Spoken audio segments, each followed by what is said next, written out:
Je vous invite à trouver Éphésiens chapitre 5 dans vos Bibles. C'est sur la page 1286 dans les Bibles de l'Église. Éphésiens chapitre 5. Paul expose ici les implications de l'Évangile qu'il a exposées dans les 3 premiers chapitres. Comment la vie chrétienne se vit à la lumière de cet Évangile. Écoutons la parole de Dieu. Soyez donc les imitateurs de Dieu comme des enfants bien-aimés et marchez dans l'amour, de même que le Christ nous a aimés et s'est livré lui-même à Dieu pour nous en offrande et en sacrifice comme un parfum de bonne odeur. Que l'inconduite, toute forme d'impureté ou la cupidité ne soit pas même mentionné parmi vous, comme il convient à des saints. Pas de grossièreté, pas de propos insensés, pas de bouffonnerie. Cela est malséant, mais plutôt des actions de grâce. Car sachez-le bien, aucun débauché, impur ou cupide, c'est-à-dire idolâtre, n'a d'héritage dans le royaume du Christ et de Dieu. Que personne ne vous séduise par de vains discours, car c'est pour cela que la colère de Dieu vient sur les fils de la rébellion. N'ayez donc aucune part avec eux. Autrefois, en effet, vous étiez ténèbres, mais maintenant vous êtes lumière dans le Seigneur. Marchez comme des enfants de lumière, car le fruit de la lumière consiste en toutes sortes de bonté, de justice et de vérité. Examinez ce qui est agréable au Seigneur et n'ayez rien de commun avec les œuvres stériles des ténèbres, mais plutôt dénoncez-les. En effet, ce que ces gens font en secret, il est honteux même d'en parler, mais tout cela, une fois dénoncé, apparaît à la lumière, car tout ce qui apparaît est lumière. C'est pourquoi il est dit « Réveille-toi, toi qui dors, relève-toi d'entre les morts, et le Christ resplendira sur toi. » Veillez donc avec soin sur votre conduite, non comme des fous, mais comme des sages. Rachetez le temps, car les jours sont mauvais. C'est pourquoi ne soyez pas sans intelligence, mais comprenez quelle est la volonté du Seigneur. Ne vous enivrez pas de vin, c'est de la débauche, mais soyez remplis de l'Esprit. Entretenez-vous par des psaumes, des hymnes et des cantiques spirituels. Chantez et célébrez le Seigneur de tout votre cœur. Rendez toujours grâce pour tout à Dieu le Père, au nom de notre Seigneur Jésus-Christ. Soumettez-vous les uns aux autres dans la crainte de Christ. Femmes, soyez soumises chacune à votre mari comme au Seigneur, car le mari est le chef de la femme, comme Christ est le chef de l'Église, qui est son corps, et dont il est le sauveur. Comme l'Église se soumet au Christ, que les femmes se soumettent en tout, chacune à son mari. Marie, aimez chacun votre femme, comme le Christ a aimé l'Église et s'est livré lui-même pour elle, afin de la sanctifier, après l'avoir purifiée par l'eau et la parole, pour faire paraître devant lui cette Église glorieuse, sans tache, ni ride, ni rien de semblable, mais sainte et sans défaut. De même, les maris doivent aimer leur femme comme leur propre corps. Celui qui aime sa femme s'aime lui-même. Jamais personne, en effet, n'a haï sa propre chair, mais il la nourrit et en prend soin, comme le Christ le fait pour l'Église, parce que nous sommes membres de son corps. C'est pourquoi l'homme quittera son père et sa mère pour s'attacher à sa femme, et les deux deviendront une seule chair. Ce mystère est grand. Je dis cela par rapport à Christ et à l'Église. Du reste, que chacun de vous aime sa femme comme lui-même, et que la femme respecte son mari. Jusqu'ici, la parole de Dieu. Nous allons regarder ce soir le 7e commandement. Donc, si vous voulez trouver déjà Exode chapitre 20, et ce sera verset 14. Là, on est sur des commandements qui sont simplement 2 mots dans l'original, mais on a quelques mots de plus en français quand même. Mais avant de lire la parole, nous voulons prier pour demander l'aide de notre Dieu. Donc, prions. Notre Père, nous te prions que tu nous assures ce soir de la vérité de ta parole, de l'importance de ta loi, de la bonté et de la beauté de ce que tu ordonnes ici.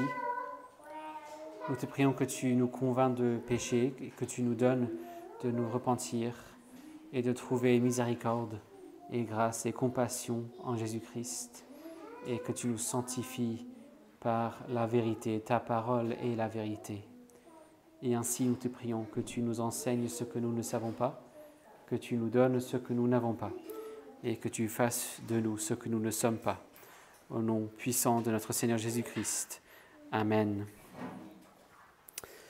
Lisons donc Exode 20, verset 14. C'est la loi de Dieu. Tu ne commettras pas d'adultère. Tu ne commettras pas d'adultère. La semaine dernière, nous avons médité le grand privilège que c'est d'être vivant. Le fait d'être créé à l'image de Dieu et de vivre. Nous avons constaté que cette interdiction du meurtre était extrêmement sérieuse. C'est le péché ou la peine de mort pour ceux qui commettent ce péché était établie avant même la loi de Moïse avec Noé. Et donc cette peine de mort demeure. Elle serait encore légitime au-delà de cette période de Moïse. Il y a la peine de mort pour d'autres péchés, y compris pour l'adultère, comme on voit ce soir. Mais pour le meurtre, c'est tellement c'est grave qu'il y a une peine de mort autorisée dans toutes les Écritures. Et donc, c'est clairement un commandement extrêmement sérieux et important.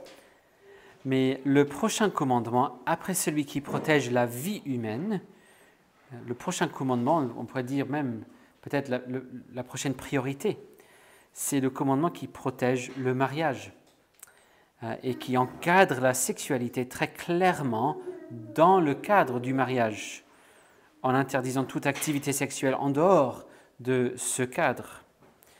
Méditons donc la beauté de ce commandement qu'on voit ici. Bien évidemment, ici, on a une affirmation de la bonté, la beauté, l'importance du mariage et de la famille. C'est très beau de voir ça, de vivre ça. C'est une énorme bénédiction. On le voit parmi les ordonnances de la création établies dans Genèse, Genèse 1 et 2. Et on a la citation dans Éphésiens 5 qu'on a lu tout à l'heure. C'est une belle chose. Dieu a établi ça exprès pour bénir son peuple. Comme on a noté avec le 5e commandement, Dieu nous a créés non pas simplement pour faire partie d'une société d'une manière générale, comme si on sortait d'une usine, mais il nous place dans des familles. Il nous confie des personnes particulières qui prennent soin de nous et ensuite des gens auxquels nous devons prendre soin. Et dans le mariage, il nous invite donc à établir un lien avec une personne particulière où l'on s'engage à se donner l'un à l'autre. Non pas un lien où on se met d'accord pour s'utiliser mutuellement. C'est un peu l'esprit de notre monde où tant qu'il y a consentement, tant qu'il y a un accord, l'idée c'est simplement de s'utiliser mutuellement. C'est pas du tout l'idée. C'est un lien d'amour où l'on se donne à l'autre et on se sacrifie pour l'autre. Voici donc un commandement qui proclame la beauté, la bonté de l'amour, la beauté et la bonté de l'humanité, de la communauté, la communion, la beauté et la bonté du sacrifice et du service de l'autre, la bonté du fait de se centrer sa vie sur une autre personne. C'est ça l'amour dans un sens, c'est se centrer sur l'autre. Nous voyons ici donc également une proclamation de la bonté, de la fidélité, tenir son engagement. Dieu est un Dieu fidèle, c'est un Dieu qui ne change pas. Il ne peut être donc autrement que fidèle. Il ne change pas, il n'abandonne jamais ses promesses. Il a voulu que l'on puisse être béni non seulement par sa fidélité à lui, mais par la fidélité d'un autre être humain. de vivre ça sur le plan humain, de vivre la bonté, la beauté de la fidélité, d'un engagement d'amour fidèle. Ce qui nous aide à comprendre encore mieux la merveilleuse fidélité de Dieu. Ainsi, l'union sexuelle que le Seigneur a établie comme signe régulier de la fidélité exclusive qui se vit dans le cadre du mariage est un signe extrêmement fort. On ne peut pas être plus proche à une autre personne. Pourtant, nous vivons dans un monde où l'on est encouragé à donner à ce signe, cette activité, on est encouragé à donner ce signe à quelqu'un d'autre qu'un époux, et cela pour signifier autre chose aussi. On est encouragé à vivre cette union avant le mariage et en dehors du mariage. On est également encouragé à redéfinir ce qu'est un mariage. Et pourtant, si l'on est prêt à faire cela, à vivre une union sexuelle avant ou en dehors du cadre du mariage, on dévalue notre propre fidélité et notre propre fiabilité. Si je dis que je suis prêt à m'engager de cette manière à quelqu'un qui ne devrait pas recevoir mon engagement, que ce soit pour une nuit ou pour plusieurs années, ma fidélité, ma parole vaut moins. Même s'il y a un mariage prévu, je dirais que je ne suis pas prêt à attendre pour que ma parole et ma fidélité soient claires et fiables et sensées. Une activité sexuelle en dehors du mariage communique que l'engagement que j'ai fait ou que je ferai un jour à mon époux, mon épouse, vaut moins qu'elle ne devrait l'être. Le théologien luthérien Robert Jenson commente ici, je cite, « Nous pouvons bien sûr attribuer au sexe un sens autre que la fidélité. Nous pouvons même lui attribuer un sens contraire. Nous pouvons lui attribuer le sens de « je t'apprécie pour ce soir » ou « ça fait une de plus sur ma liste », mais alors nous n'avons plus aucun geste pour signifier la fidélité et une culture ou une personne dépourvue de signes de fidélité en est incapable, car la fidélité est le genre de choses qui n'existe pas sans signe. Fin de citation. Ou encore le commentateur presbytérien Desmond Alexander, je cite, « Une société qui minimise l'importance du mariage, la plus intime de toutes les relations, montre qu'elle accorde peu d'importance à la fidélité dans toutes les autres relations. Lorsque l'individu est peu fidèle à son conjoint, il est probable qu'il se comporte de la même manière dans ses autres relations. » Fin de citation. C'est pourquoi on doit constater qu'il se leurre complètement, ce qui cherchait à faire croire que la vie, la fidélité maritale d'un candidat politique n'a rien à voir avec sa fiabilité pour exercer dans un gouvernement.